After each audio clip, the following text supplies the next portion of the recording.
5-Minute Mysteries was a syndicated series available beginning in the late 1940s. The format invited the listener to solve the mystery during the final commercial. Today's 5-Minute Mystery is the murder of Mrs. Brooks.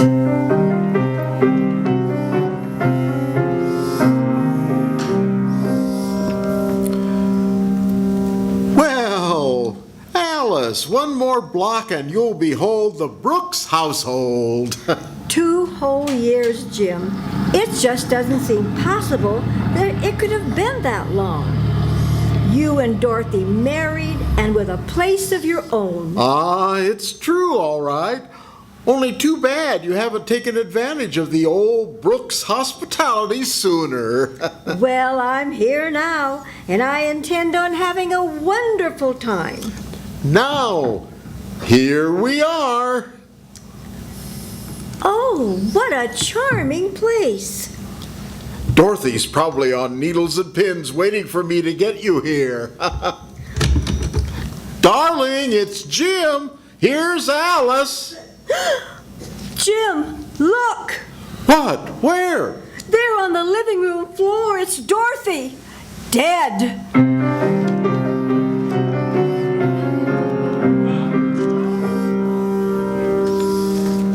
Mr. Brooks, I'm afraid you and Miss Manning will have to submit to some routine questions. I'll be happy to help you in any way I can, Detective. Thank you, Miss Manning. Now, Mr. Brooks, while we're waiting for some information that I phoned for, I want you to tell me exactly what happened this morning. Well, there's nothing much to tell.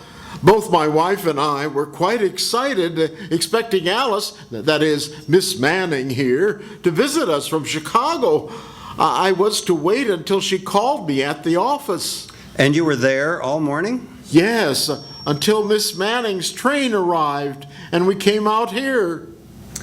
I had written Mrs. Brooks to tell her that I would call Jim at the office as soon as I arrived. The train was 1 hour late.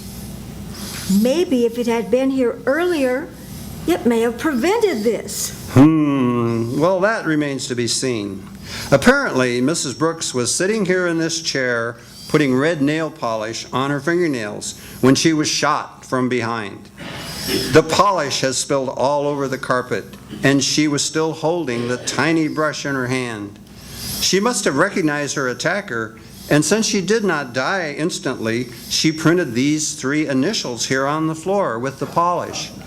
D.O.C. D.O.C.? Oh, I wish we could tell whose initials she was trying to reveal. You're sure you don't know anyone whose name would fit that? Positive, I can't. Yes, Miss Manning? Can you think of somebody with those initials? Well,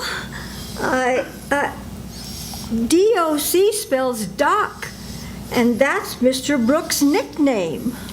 Why, it can't be. Yes, Mr. Brooks? I haven't been called Doc for over 2 years.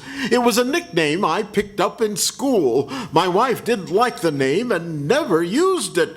No one in New York even knows me by Doc. You've got to believe me, Detective. It's the truth. Just a minute. We'll see. Hello. Yes, Grady? Yes, I see. Well, it's sewed up anyway. Thanks.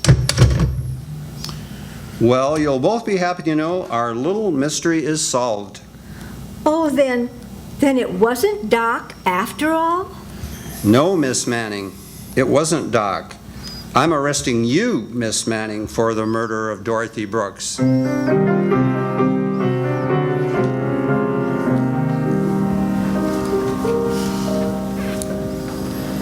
Please raise your hand if you think you know why the inspector arrested Miss Manning for the murder of Mrs. Brooks.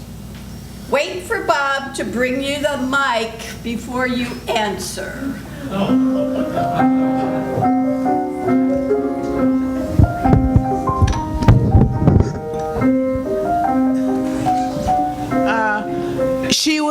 about Doc's nickname and no one else in New York did? But how did she do the murder? Oh, I don't know that part.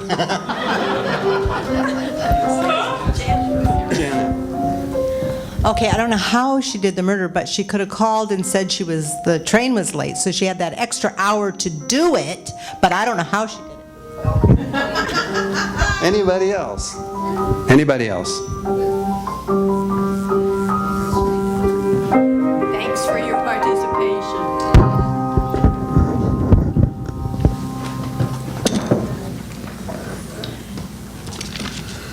And now, back to our story. How dare you arrest me? I was still on the train. Your train wasn't late, Miss Manning. That phone call just verified the fact. You came out here, murdered Mrs. Brooks, returned to the station, and called Mr. Brooks to pick you up. That wasn't what really gave you away, though, Miss Manning. Too bad you didn't know Mr. Brooks was no longer called Doc when you printed those letters on the carpet. The next time you leave a name as a clue to throw suspicion, you'd better get the name right. But of course there won't be a next time, will there, Miss Manning?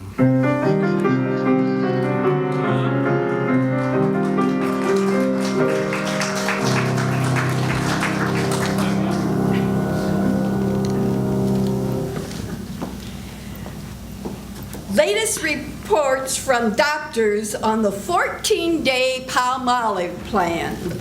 Kansas City reports better complexions on 93%. New Orleans reports better complexions for 97%. In city after city, doctors tested the 14-day Palmolive plan on all types of skin, and 2 out of 3 of all the women tested got better complexion in 14 days. Well, what is this 14-day Palmolive plan? Wash your face 3 times a day with Palmolive soap.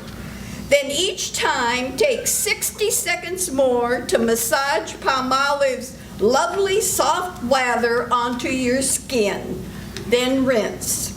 This cleansing massage with Palmolive's lather brings your skin to its full beautifying effect.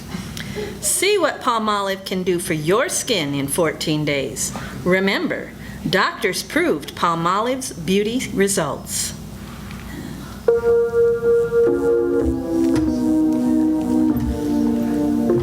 Stay tuned for another Inner Sanctum mystery as Eerie Radio Daze continues.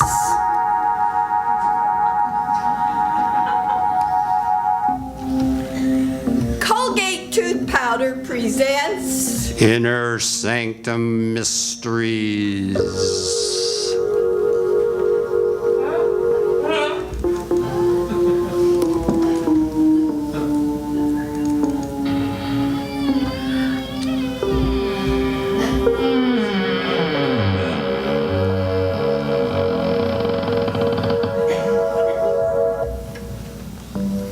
Good evening, friends of the Inner Sanctum. This is your host, Raymond, inviting you in through the squeaking door. Well, it's so nice of you to come here tonight and help me sit up with the corpse.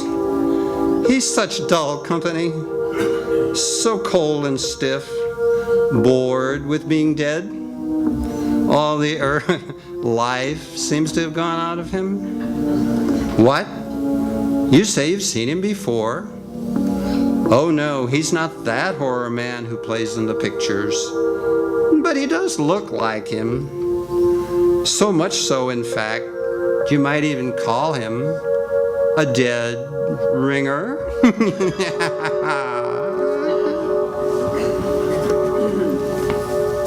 Tonight's Inner Sanctum mystery, Voice on the Wire, is an original radio drama by Robert Sloan. Use Colgate tooth powder, keep smiling just right. Use it each morning and use it at night. Don't take a chance with your romance. Use Colgate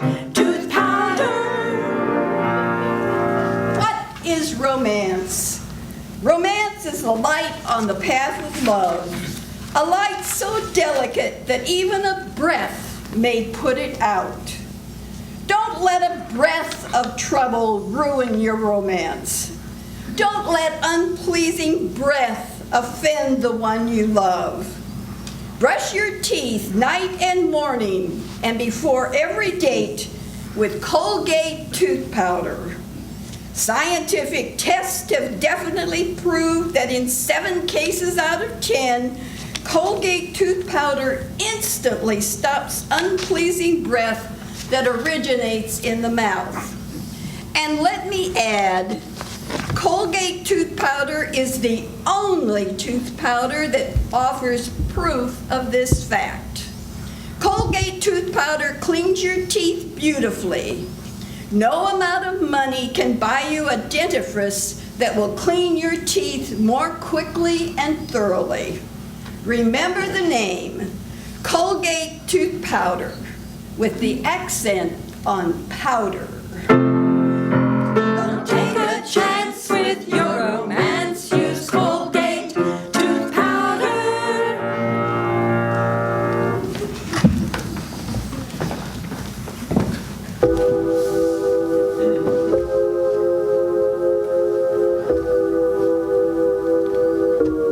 No doubt the telephone is an ingenious invention, but as far as I know, no one has yet been able to commit murder over it, although many people have wanted to. Still, there are worse things you can get on the phone than the wrong number, especially if you happen to call the voice on the wire.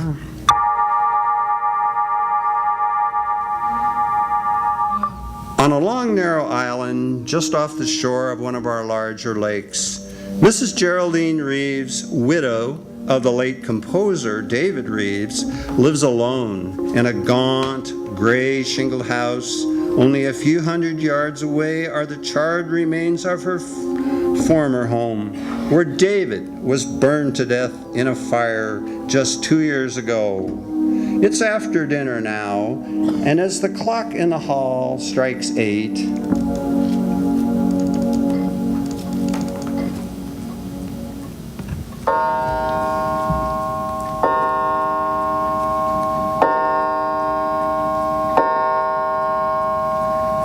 You've got to get hold of yourself, Geraldine.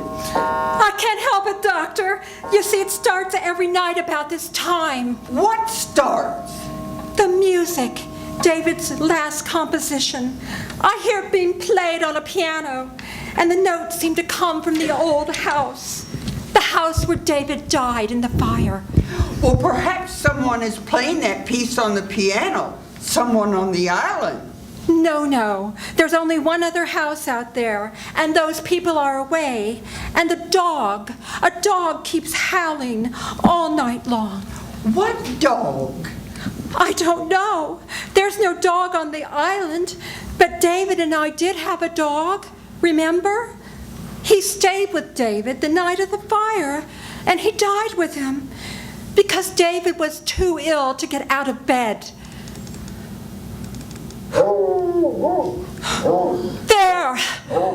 There it is again. It's amazing. That's a real dog. Somewhere on this island. Oh, do you think so? Why, of course.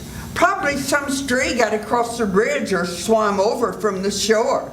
Well, you see, Oh, excuse me, Doctor. Certainly. Hello? Hello, Mrs. Geraldine Reeves. Yes, speaking. Who is this? Listen.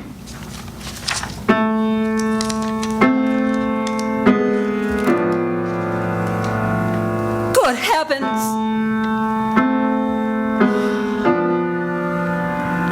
You have 4 hours to live, Mrs. Reeves. 4 hours to live. What? What did you say? Hello? What's the matter, Geraldine? The music, the same music. I it again. Over the phone. Someone's playing it on the phone. It must be some sort of a prank. No, no, no. A man spoke to me. He said I have 4 hours to live. 4 hours to... Here, let me have that phone. No, no, it's no use. He's rung off. Well, we might be able to trace the call. Hello? Operator? Operator? Somebody's trying to kill me. Hello? Operator? What's wrong, doctor? I'm afraid the wires have been cut. We'd better get into my car and drive into town right away. Yes, yes. It isn't safe for me to stay here another minute. I can't understand it. The motor won't turn over. Somebody must have meddled with this car while we were in the house. We'll try my car, doctor. I think perhaps I better. Is it in the garage? Yes, yes, I left. Great heavens! It's gone! The garage is empty. The car's been stolen. Now let's not lose our heads, Geraldine. But... We're not completely cut off yet. If we can't use a car, we can still walk. But it's almost a mile to the bridge, and the road is so dark down along the river. It won't be too dark with the flashlight. We can go down through the woods to the edge of the water and walk along the shore. Oh, wait a minute. What's the matter? I just remembered. David's brother's driving out here tonight. Harvey? Yes, and his wife Laura. They said they'd be here by 8:30, and if we wait for them, they can take us back in their car. What do you think, Doctor? That's safer than trying to make it alone. If we wait right here, perhaps we can watch the bridge and see them coming. Heaven's sakes, Geraldine, what are you staring at? The bridge, Doctor. The bridge, look. This end of it's been washed out. Oh, Doctor, this is crazy. Searching for a telephone wire in the back of the house. If we're seen out here, there's no telling what might happen. Please, please, Geraldine. We've got to find out where that wire was cut and splice it together again. It's our only chance of reaching the police. But it's almost 9 o'clock. We've wasted an hour already. If I'm not out of here by 12... Stop it, Geraldine. Stop it. I didn't mean to.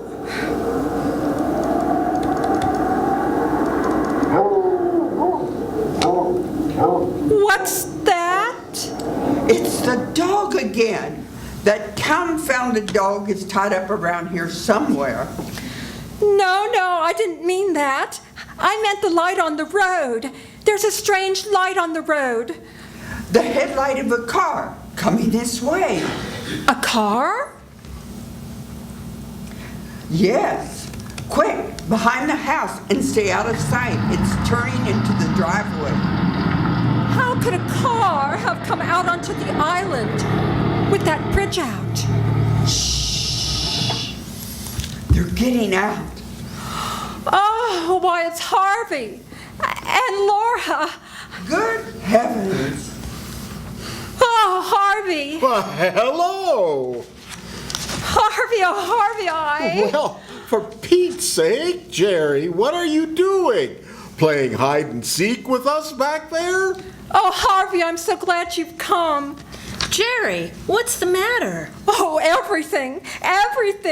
But first you've got to tell us how you got here. Why, we just drove over the bridge and on up the road the way we always do. But how could you drive over the bridge? It's been washed out. What?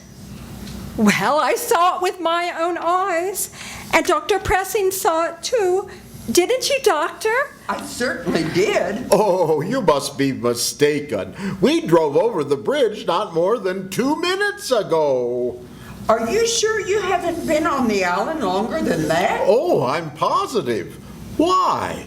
Well, some very strange things have been happening here tonight. Geraldine's life was threatened, her car stolen, and mine tampered with. What? What are you talking about? Look, I'll show you. The starter in my car won't even turn the motor over. Here. By George, it's working now. Say, what is this, Jerry? Have you and the doctor been taking a few pills? Or did you drink too much wine at dinner? Oh, no. Everything she said is true. Even the telephone wires have been... I must be going out of my mind. That is my telephone ringing, isn't it? Yes, of course. Aren't you going to answer it? I'm almost afraid to. Come with me, Harvey. Will you while I do? Sure. Hello? Hello? Mrs. Reeves? Yes? Listen.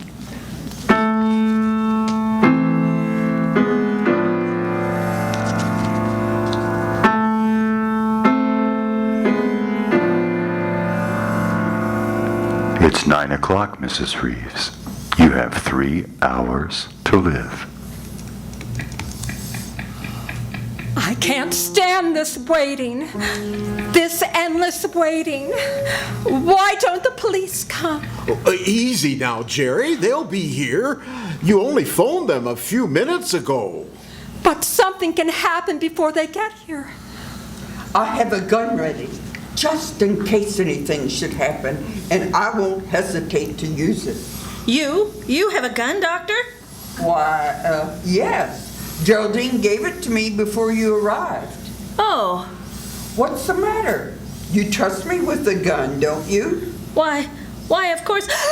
Laura, what is it? A face at the window. I just saw a face at the window. Laura, please, you're letting your imagination run away with you. No, I saw it. Right there, the face of a dead man. Quick, Harvey, out the back way. Right. No, please don't leave us. We'll be right outside the window. Jerry, I'm afraid. Well, there's nothing we can do, Laura. They won't be far away. But I don't trust Dr. Pressing. You never should have given her that gun. Why not? Because I think she's a murderer. Laura! Yes! Don't you remember how she acted at the trial? When you were accused of starting the fire that killed David? But... She testified against you time and again, subtly, to make them think you did it. Because she started the fire herself. What on earth are you saying? I'm telling you the truth. During the trial, she swore that she wasn't on the island the night of the fire. But she was, and I can prove it. How? By this cigarette case of hers. Here, look at it. You see how it's charred and melted on the side where her initials were? She must have left it in the fire that night by mistake. But she couldn't have. The police searched everything the next morning. They would have found it in the ashes. Not if it wasn't there. She came back for it that same night, soon as she missed it, and dragged it out of the fire. She knew it would incriminate her if it were found in her possession, so she threw it into the lake as she drove home over the bridge. And that's where we found it, in the water, the last time we were out here. Oh, Laura, I hope you're wrong. So do I. But if I'm right, we're all in for... Laura, the lights! Somebody's turned off the light! Ah! Laura, where are you? Jerry, the door, coming through the door. It's a face, it's the face. Laura!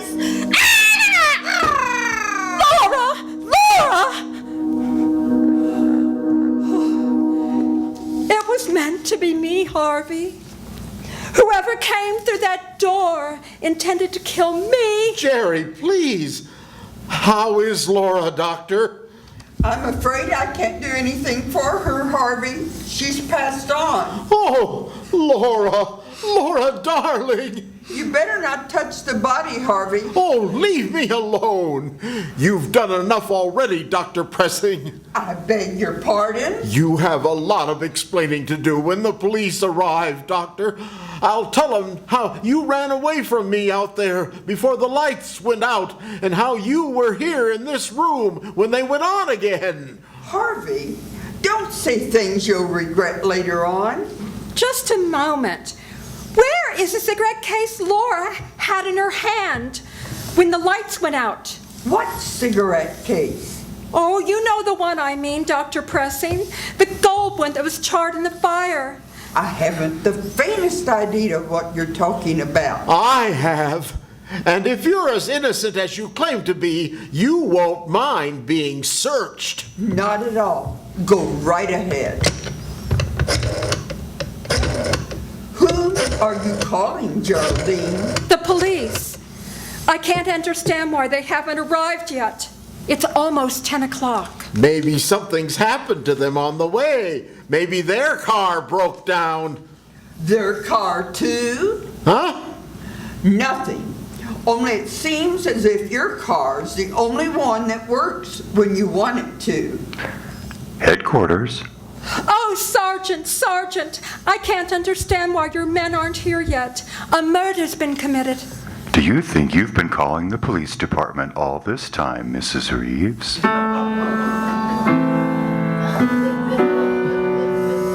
David's music. It's 10 o'clock, Mrs. Reeves. You have 2 more hours.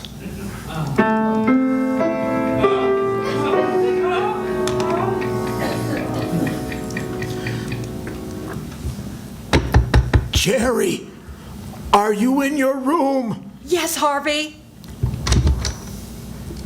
What is it? This is our chance, Jerry. We've got to run away from Dr. Pressing now while we're alone. Yes, of course, Harvey. But how will we go? In my car. It's just... Wait a minute. Listen. What is it? Sounds like footsteps in the living room. Pressing must be in there. No, I saw her go outside. She said she wanted to see if she could find the dog. Well, there's someone in there. I'm going to find out who it is. Be careful, Harvey. She may be standing outside the door. Yeah, all right. You stay behind me. Is anybody there? Is anybody in the living room? No, there doesn't seem to be any. Don't overlook me, Harvey. Well, Dr. Pressing, you've been standing at this door with your ear to the keyhole? No, not exactly. I thought you were supposed to be outside looking for that dog. I was outside for a while, but I saw someone moving around in here, so I came back. When I got here, your wife's body was gone. What? What? Gone? Laura's body gone? I assume that it's gone. It's not where it was on the floor. But how could... Look here, Pressing. You were alone in this room. And so were you, after I left. Wasn't he, Geraldine? Well, yes, now that I think back, he was. Certainly. What's more, Geraldine saw me leave the house, and when I left, the body was still here. After that, I don't know what happened. What are you driving at? Draw your own conclusions. I've drawn mine. Why, you... Harvey, stop it, stop it. I'm sorry, Jerry. I just... The dog again. Yeah, I can't understand why you didn't find that dog, Dr. Pressing. He must be right out there where the old house used to be. Well, if you think you can find him, why don't you go? Good heavens, man. What? Look, there's a fire burning out there. On the grounds of the old house. Pressing. You started that fire yourself, and you're burning Laura's body in it to cover up your crime. Harvey, where are you going? I'm going to the fire, Jerry. I've got to stop it. I've got to put it out. I'm gonna lose my mind if somebody doesn't stop these awful things from happening. Won't anybody help us? Easy, Geraldine. The man who hopes to kill you is trying to break you down first. It's part of his plan. Here, take a sip of this brandy. It'll help you. All right. Thank you, Doctor. What's the matter? Nothing really. I just don't care for any brandy right now. What's wrong with it? Well, I didn't say anything was wrong with it. I just don't. You fool! Do you think I'm trying to poison you? I don't know what to think. Here, give me that brandy. I'll drink it myself. Believe me now? I don't believe anyone. Listen to me, Geraldine. I'm the best friend you have in the world right now. You've got to understand that, because there isn't much more time. We've got to get away from Harvey while he's still out there. What do you mean? Can't you see? He's trying to kill you. That's a lie. It isn't, Geraldine. Harvey's the one that lied to us. He and Laura both. They intended to kill you when the lights went out. But in the darkness, Harvey made a fatal mistake. He thought it was you he was strangling, not Laura.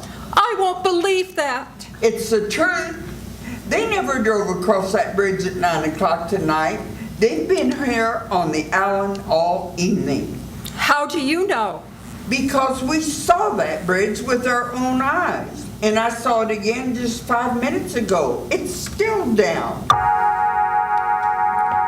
You're lying. Come out and see it for yourself. You're just trying to get me out of this house. Stop being such a fool. Here, take this gun. If it'll give you any security, take it. And hold it in my back while we're out there. But for heaven's sake, let's get away from Harvey while there's still a chance. All right, give me the gun. Here. Now you keep it in front of me all the time. And I'm warning you, if you make one false move, I'll kill you in cold blood.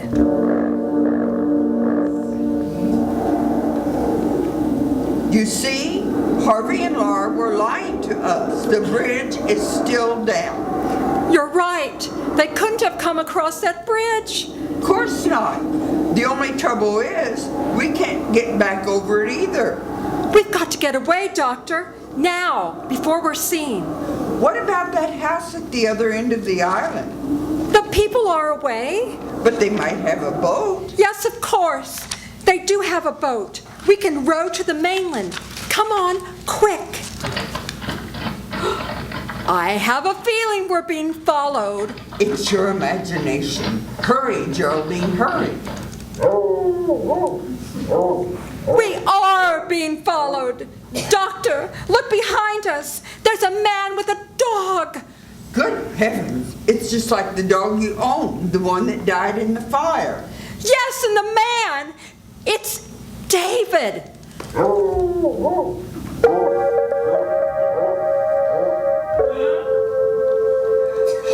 We've lost them in the woods.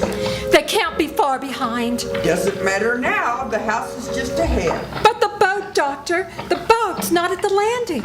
It must be. Well, it isn't. Can't you see it isn't? Perhaps it's around and back. No, that side of the house faces the road. Then we'll have to break in. Hide here until morning. Our best chance is to be inside where we can protect ourselves. After all, you still have a gun. But I hardly know how to use it. Then give it to me. No. You still don't trust me, do you? I don't know, Doctor, but I'm the one who's been threatened, so I really should have the gun. Very well. Wait here. I'll break through the window and come around on the inside. Did you hurt yourself? No, I'm all right. Just wait. They're for me, and I'll unlock the door. Oh, hurry, Doctor, please hurry. They're on our trail again.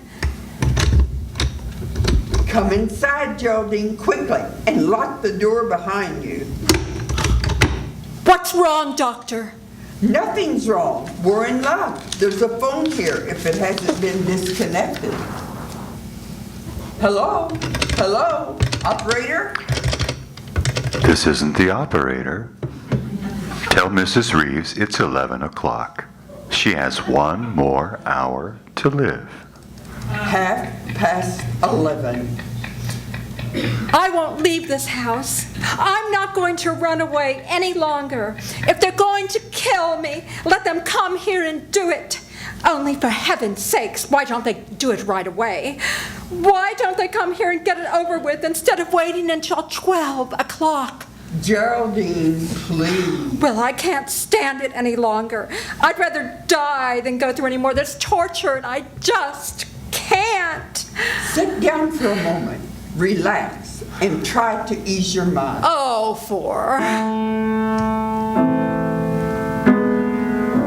Dr. Pressing, what are you doing? Playing the piano. I thought it might relax you.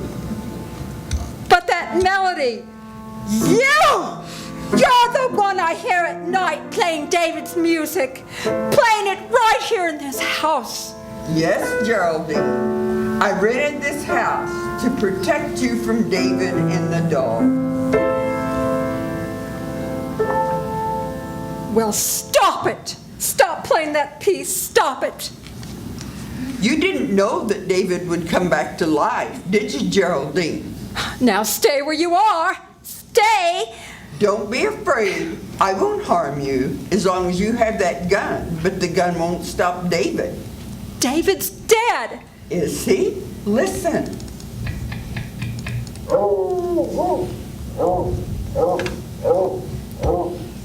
It's right outside the door, and in a moment, he'll be here to take you with him. No! David! David! Oh! Yes, Geraldine. I've come back to see you, in spite of everything you've done.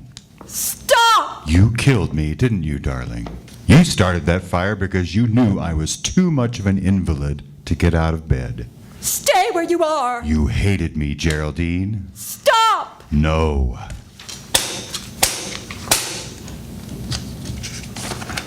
Your bullets can't harm me now.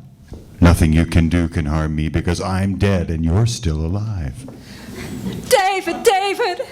Forgive me. I didn't know what I was doing that night. Please, please believe me. I was sorry as soon as I started that fire. But it was too late then, and I couldn't put it out. I just couldn't. How dare you? How dare you ask my forgiveness when you're still lying? But I'm not lying. I'm not. I told you everything. Why didn't you tell the police? Because I wanted to live. You'll confess everything now? Oh, yes, David, yes. I will. If you only leave me alone. Please, please. It was my cigarette case Laura found in the water. I'd thrown it over the bridge that same night after I took it out of the fire. Well, I guess that's all we need, Harvey. A full confession with 2 witnesses. Harvey? Yes, Geraldine.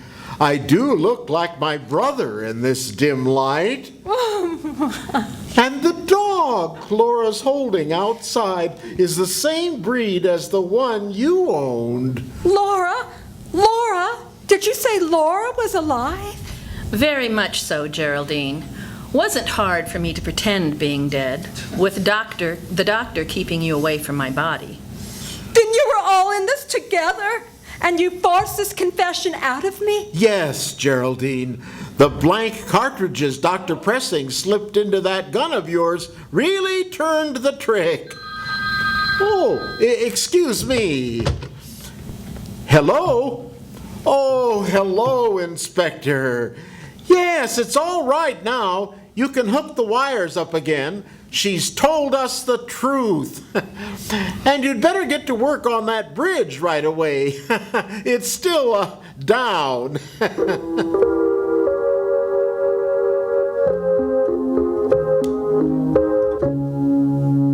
What an outrage! All those opportunities for murder and not a drop of blood spilled all night long. Oh well, some days you can't lay away a corpuscle. And now a moment while our Colgate voices bring you a message. Use Colgate tooth powder, keep smiling just right. Use it each morning and use it at night. To help you rate with every date, use Colgate tooth powder. Tell me, do you really mean what you say when you say I want to be alone? Or are you just pretending that you don't care about dates?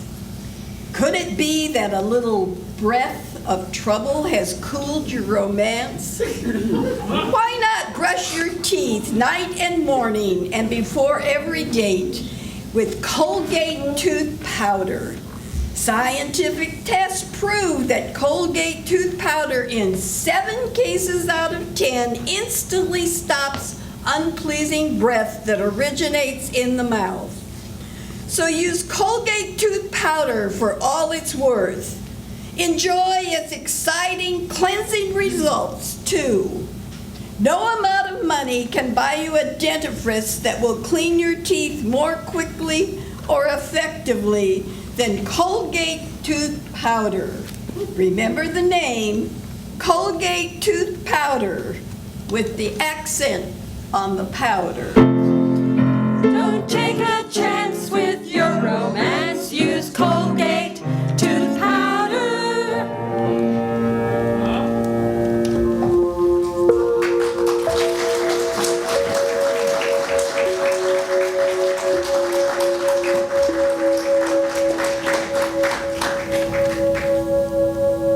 Well, it's time for me to join the moonbeams now.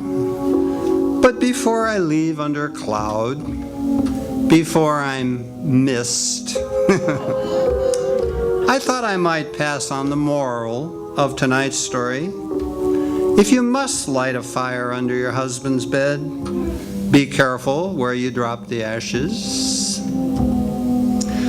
Now it's really time to close that there squeaking door until next week, when Colgate tooth powder brings you another Inner Sanctum Mysteries. So until then, good night, pleasant dreams.